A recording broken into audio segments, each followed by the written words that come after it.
Welcome to the Wellness as a Way of Life podcast, your one-stop, all-encompassing source of wellness, knowledge, wisdom, inspiration, and motivation.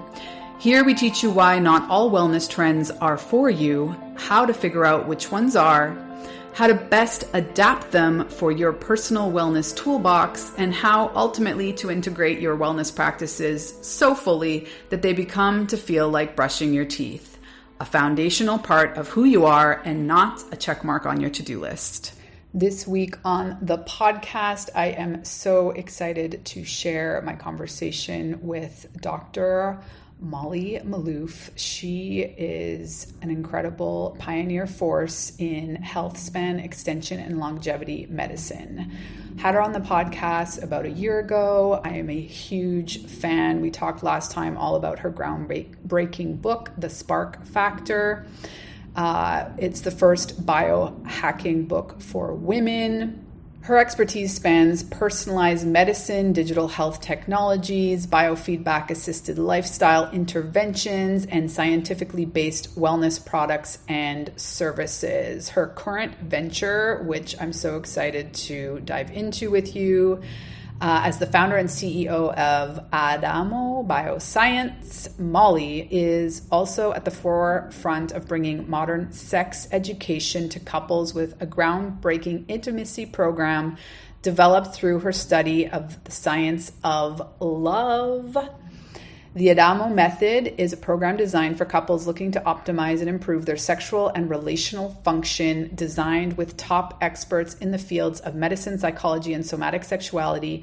The program is a comprehensive and enjoyable sex education for modern adults. Honestly, I learned more in just the few minutes of our conversation. Okay, it's more than a few, it's about 30 minutes. But there is a point where she gives you some tips, specific tips that you can implement today that are going to shift your sexual relationship with your partner immediately. I learned so much. So excited to share this with you. Let's get into it.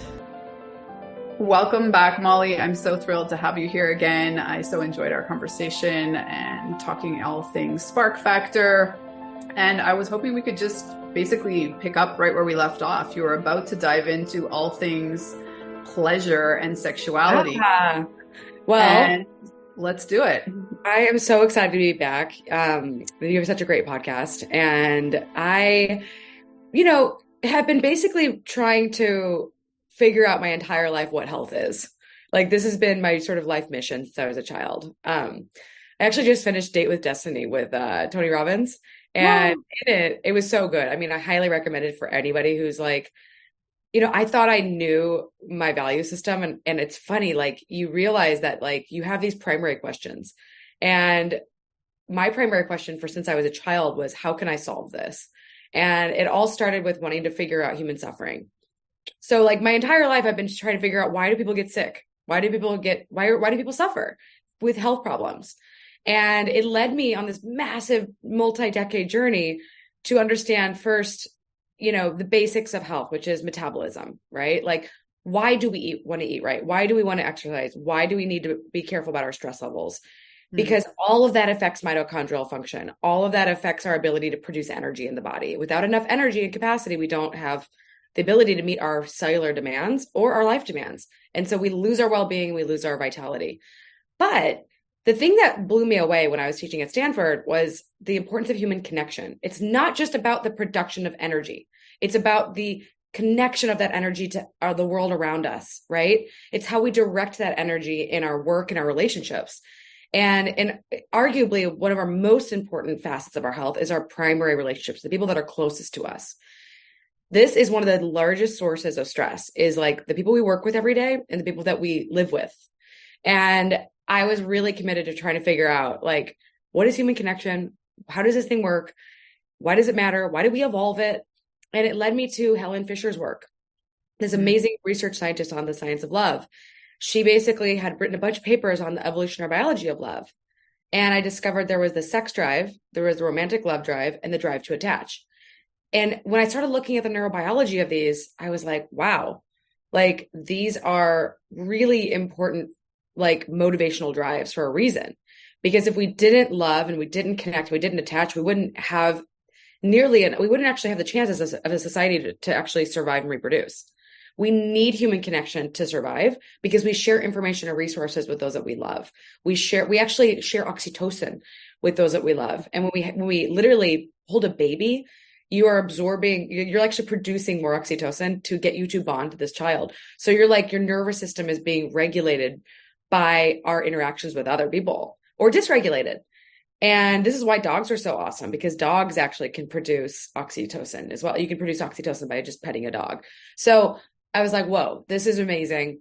I want to build a company around the science of love. And then I was like, wait, this is a pretty big area. It's like, this is a pretty big, broad topic. And I was like, maybe I just start with the first part, sex part, right? Because like sexual health, like there's a lot of companies that are tackling loneliness, right? Like loneliness is an epidemic. It's worse for your health than smoking, drinking, sedentary behavior, and obesity.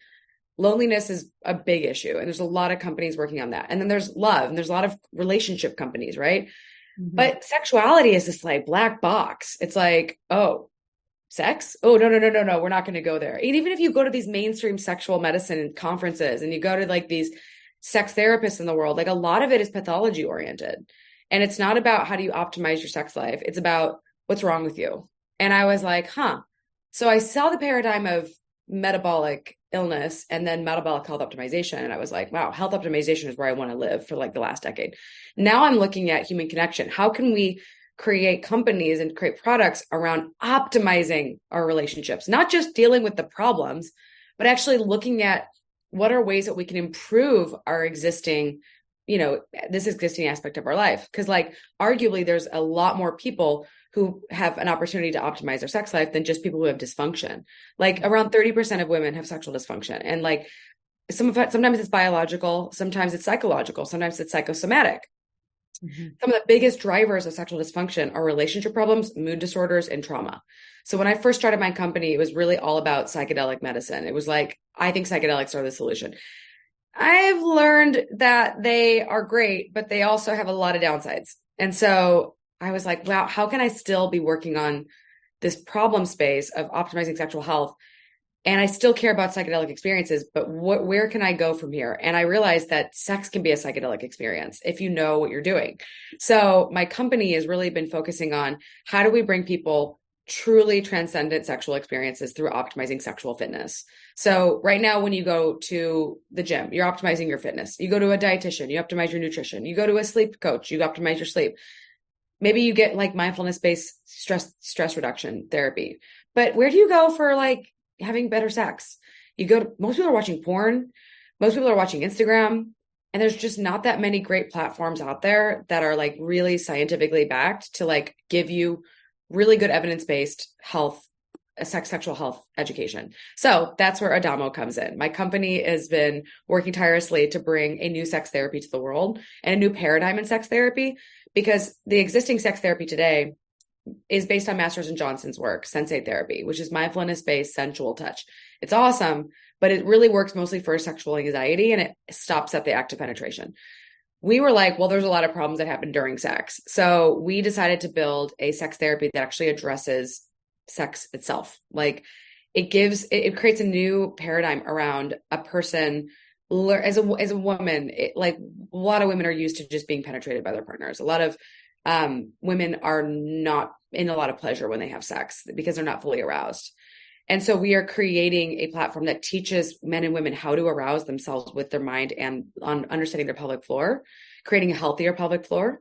And then we're also teaching a role reversal a little bit, because it's actually teaching the person as a receiver to be an active receiver, to bring in their partner, to actually enable them, like literally be an active participant in the act of penetration. And then we're also teaching the adaptive giver to be more emotionally attuned to their partner so that they actually can read body language and know that this person actually wants what they're receiving.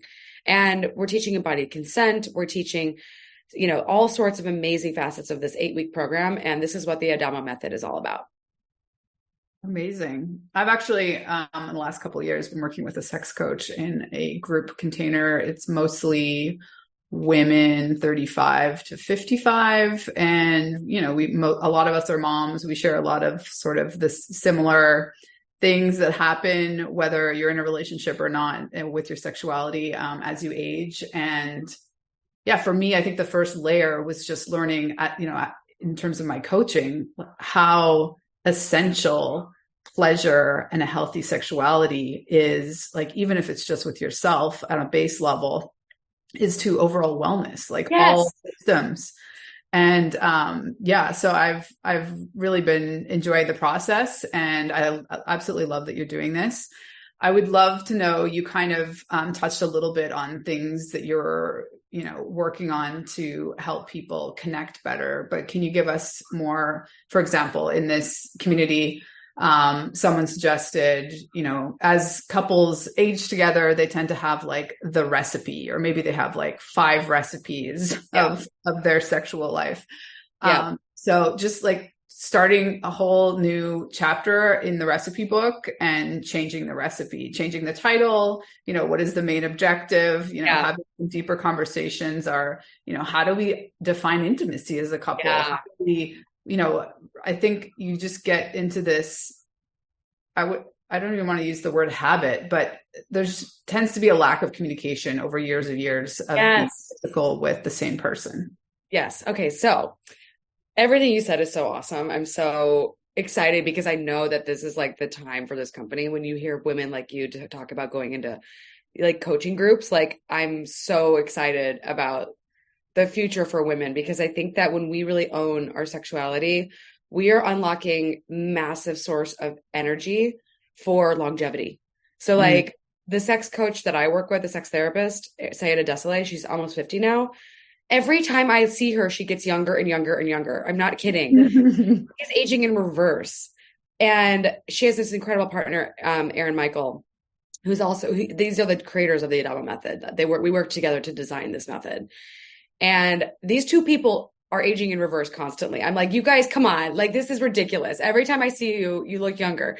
I don't think people really get it, but like, this is the path to longevity. Like, this is the number one factor in longevity and happiness. It's close personal relationships. So what we decided to do, I'm a data geek. I'm a science geek. I love woo, but I also love science. And I believe science is like the modern religion. So I was like, okay, if we're going to play with the modern religion game, what would we do to measure love? So first I hired a team of amazing researchers from Imperial College. And I got these incredible grad students to work with me, Tommaso Barba and Alexandra Winger. And these two people have committed their careers to studying sexuality and psychedelics. So these are really cool researchers. They're young, they're adorable, and they're amazing. And I was like, guys, how do we measure love?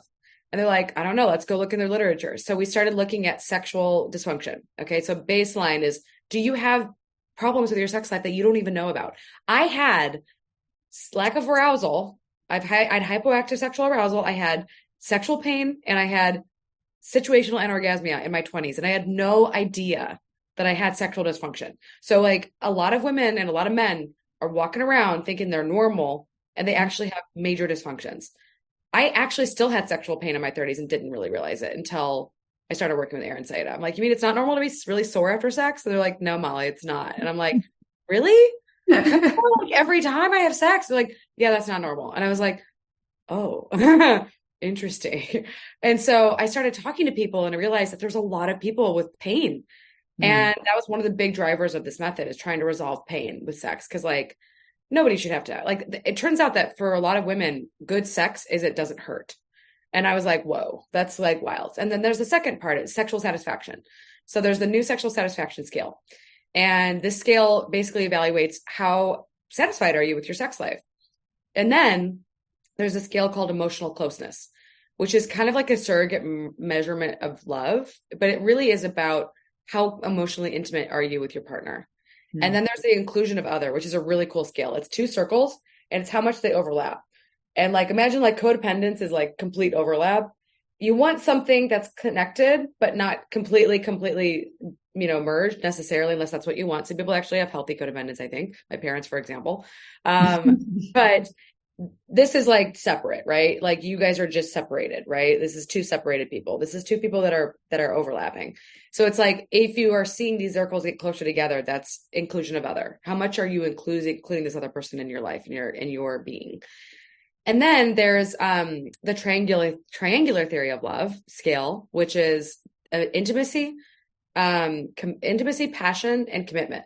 So that's kind of like the love scales. And then of course, attachment is like really important. So I had to come to terms recently in this new relationship I'm in that I am actually pretty insecurely attached. And I hired a somatic therapist to help me work through attachment issues because I'm very intellectually aware of it, but I really think that I'm such a big believer in somatic nervous system thing. Yeah, I think it's nervous system regulation is the future of like therapy. And if you understand intellectually what's going on, that's great. But if you don't have it in your being and your body, then that it's not really fully understood. So that's why I'm doing a lot of work on that. And I also highly recommend the attachmentproject.com because they have some phenomenal workbooks that helped me really work through the things that were clearly areas that I could improve in my attachment. So we're measuring all these things in our intake, and we're also running a clinical study. So people who are watching this podcast, hopefully we post this before mid-January, because we are trying to recruit people to our study because we need to get 22 couples because we want to evaluate our method in all of these areas. But what are some of the ways that you can, and then the last one is sexual communication. So a lot of people just don't talk about sex. I know when I was in my 20s, I had totally shut down my ability to communicate sexually. I had some unresolved trauma from college. I had a lot of dissociation during sex, and I just was not really, I couldn't open up. It was really hard for me to become intimate. The truth is that as a lot of women these days, we've closed off our hearts because we've been wounded. We've been shut down. Society's got some issues with femininity, and it is actually our superpower to be vulnerable. It is our superpower to be open. It is our superpower to be radiant. And I think that learning to talk about sex is I think it's a great thing for women to be in these groups and to actually have these conversations. But it's another thing to talk to your partner about what your desire, what your needs are. Have you ever heard of the erotic blueprint? Yeah, done mine. I'm shapeshifter. I'm shapeshifter, but I lean sensual. And my partner is shapeshifter, but he leans energetic. So learning about the things that he desires and learning about things that I desire, completely unlocked another level. So just be one big piece of our method is the first 2 weeks of it are psychosexual development. It's about really tuning into your needs, your erotic individuation, which is the things that turn you on are the things that turn you on. And they may not be the things that turn your partner on. And you have to learn about yourself and about your partner and communicate those things if you want to actually be satisfied, right? It sounds so simple, but it actually is it's pretty hard for a lot of people. And then another thing is this thing called sexual sovereignty, which is you have your body and your body is yours. And you need to learn how to own your boundaries and learn what it means to speak up and speak with your body, not just with your mouth, but also communicate with your body language and read another person's body language. So embodied consent is something that I think every single person in the country should be learning, because it's not enough to have enthusiastic verbal consent. It's really important that people understand that nervous systems can become shut down and dysregulated through past pain. So fight, flight, we all know, right? A stress response.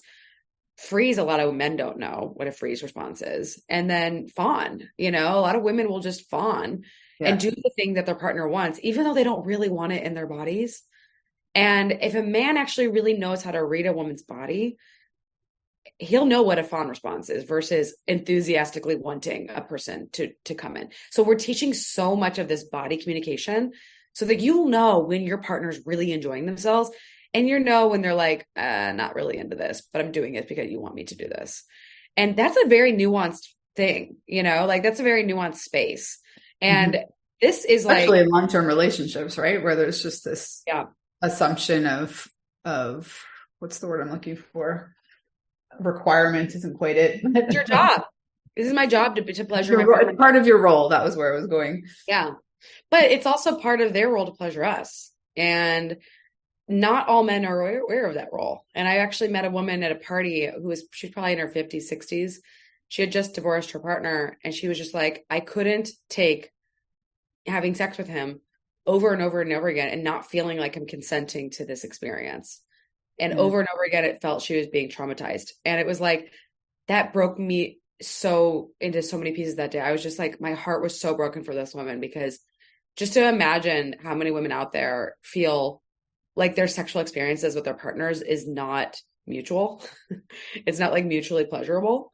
And the thing is that women have an arousal system. We have like this, clitoral, urethral, vaginal complex. And it's like, men aren't getting a driver's manual for this. Not every man reads She Comes First by Ian Kerner. And when women learn to really get in tune with their body's arousal, and when men can actually read what arousal looks like, it's not what we see in porn. What we see in porn is a bunch of women who've had vaginal surgery to make their vaginas look super tiny, actually like what we're seeing in porn is like not what's actually supposed to be seen in a woman. A woman's vagina is supposed to be engorged and red and swollen. And you don't see that very often in porn, because porn is not designed for real life experiences. It's actually mostly the kind of model of sex we don't want to be seeing, which is friction-based and pain, and a woman not getting her needs met. So what we're also teaching in our method is this concept of suction versus friction. And it's a pretty big paradigm shift, because basically it's friction sex is like in and out, in and out, in and out, right? And you mostly, when you put your finger in your hand right here and you just move it in and out really fast, you create a lot of friction around the entrance. And that's not very pleasurable over time unless you're really aroused. So if someone's spent 20 minutes getting a woman aroused, that can be really pleasurable. But if you haven't spent 20 minutes getting aroused, that can be really painful, actually. So what we teach is pelvic floor breathing, which is using your breath to literally inspire and also push out your pelvic floor. And as you inspire and you push out your pelvic floor, you're actually creating blood flow to the pelvic floor, and you're creating more engorgement and more wetness. And it goes both ways. So for men, if men learn to breathe with their pelvic floor, they can create a stronger erection. If you do this during foreplay, during sex, you will find yourself way more aroused and way more prepared for penetration. And then you learn to bring your partner in slowly with your body using this pelvic floor breath.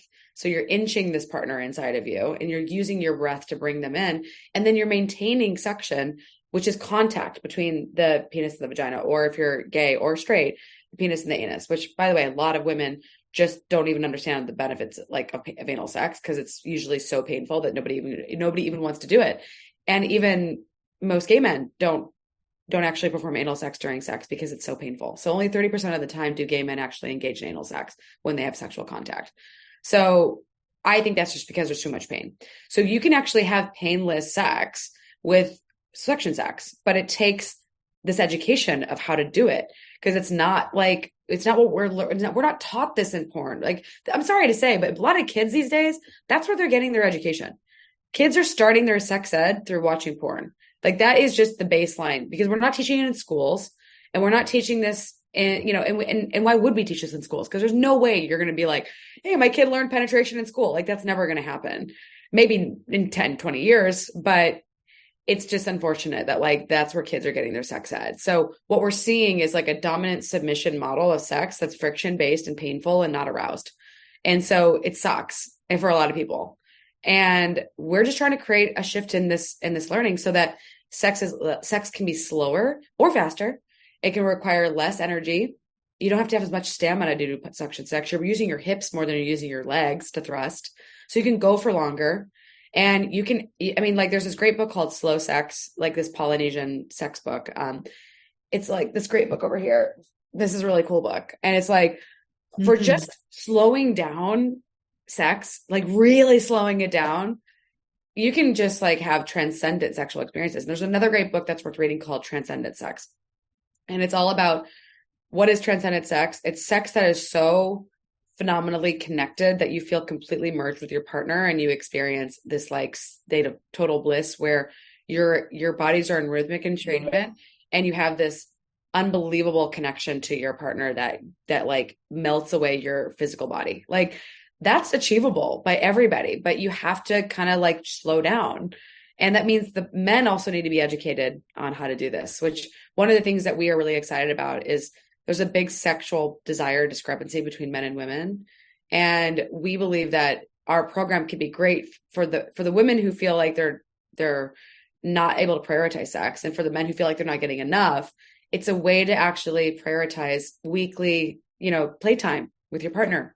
Weekly, it's a couple hours a week. We're doing about an hour of videos and then an hour of integration sessions online with our sex therapists.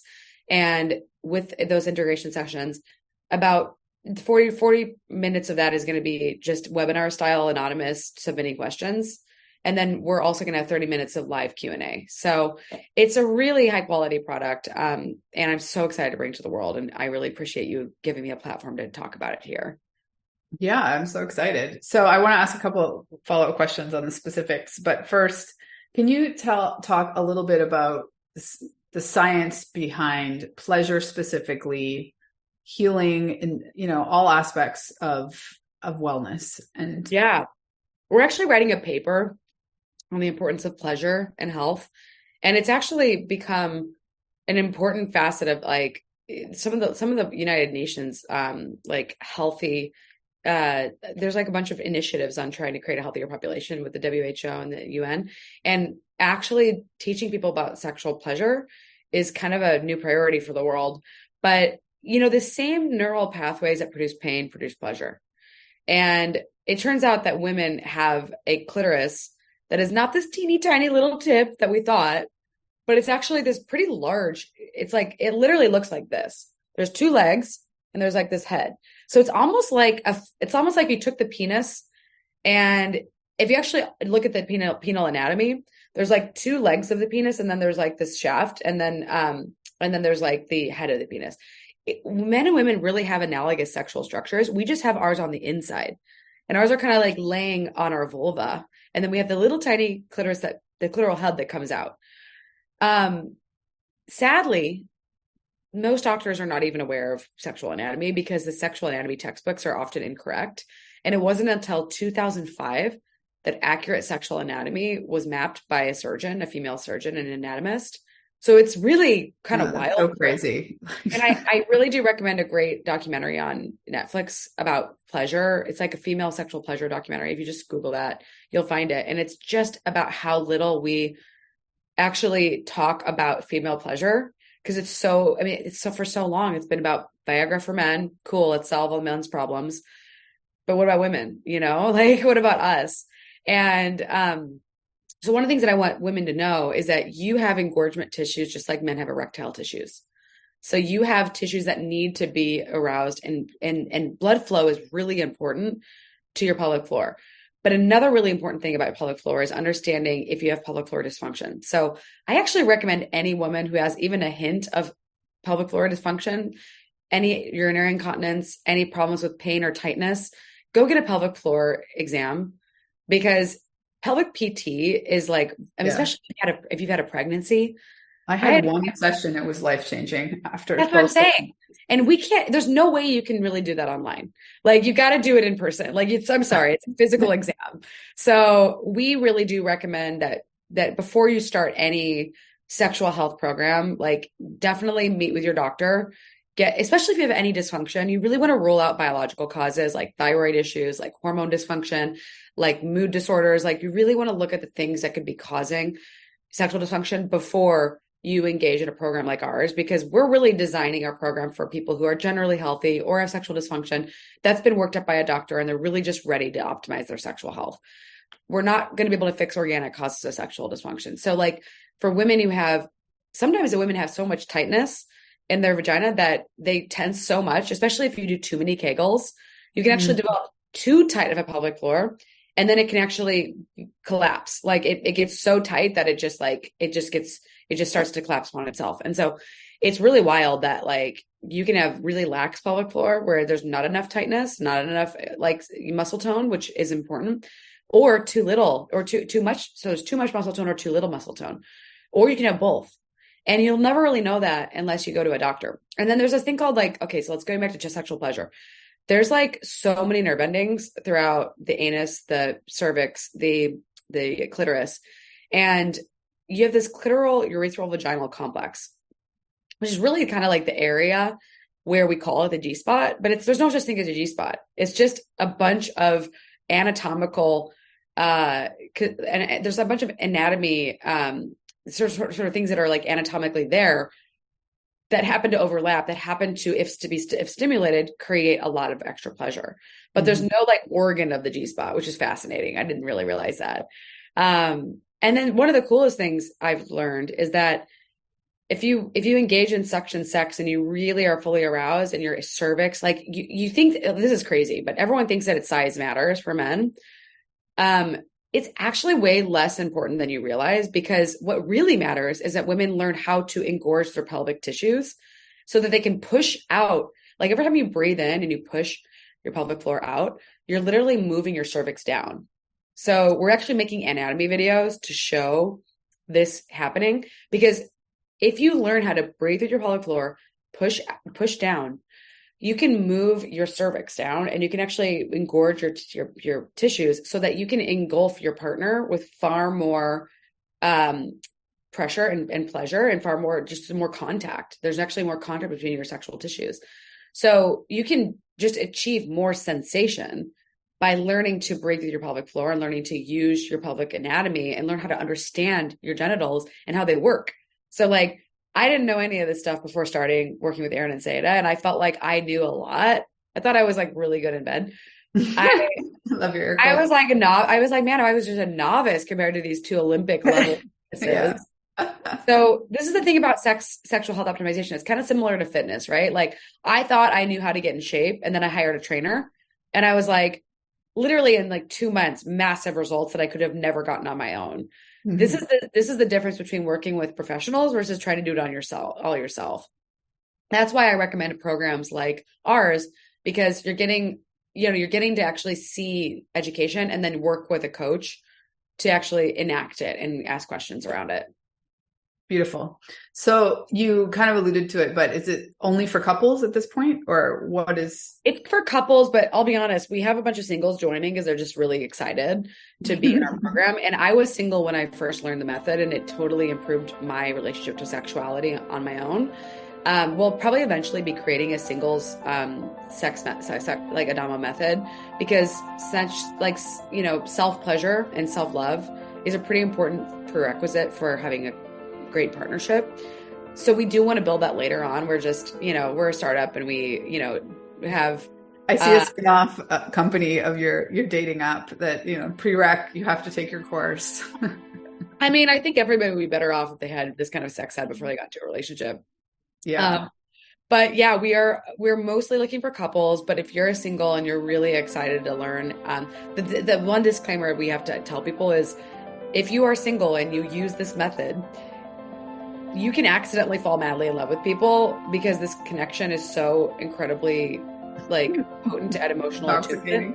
So you just got to be really careful with this. We're like, hey, if you have casual sex with someone with this method, it's not our fault if you fall madly in love with them. Like, but anyway, this has been such an amazing podcast. Thank you so much for having me, Megan. And I really, really want to come back again in the future and talk more about all this. Thanks, Dr. Molly. It was a pleasure, and we'll be sharing all the links and all the things, and we'll be in touch. Thank you. Have a wonderful day. You too. Bye.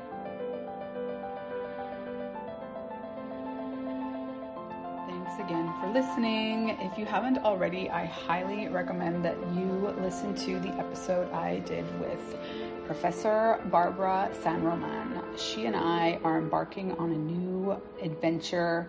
Everything leadership, self-leadership, and wellness. We are calling it Elevate and Lead. It is an 8-month, 8-session program, a strategic leadership development program for women to optimize their capacity, a comprehensive approach to elevating executive leadership in corporate spaces. Training and retaining high-quality female talent is paramount to the future success of any company. The impact is much greater than diversity and inclusion alone. The cost of high turnover of skilled women is an investment in not only time, momentum, strategy, expertise, and potential. We are doing this through 8 micro-learning experiences to help corporate women feel embodied and sustainable in their leadership capacity. I will suggest that you check out the website to get a breakdown of the 8 sessions if this is resonating, and we highly recommend that you skip the trial and error and embrace a transformative program that compresses time, accelerates growth, and ensures the rise of a new era of leadership.